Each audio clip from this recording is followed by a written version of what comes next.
काशीबाईच्या मुलाला म्हणजेच यशवंताला दत्तक घेतलं. यशवंताला आम्ही वाढवलं, मोठं केलं आणि त्याला डॉक्टरही बनवलं.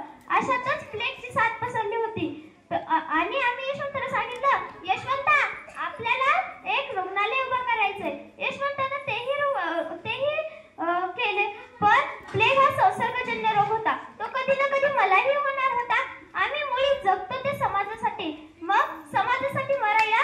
मरणा तुझं स्वागत आहे. मरणा तुझं स्वागत आहे. मी सावित्रीची सावित्रीबाई झाले. माझ्या बघत बघत पुण्यात 18 शाळा झाल्या. मी सती प्रथा अशा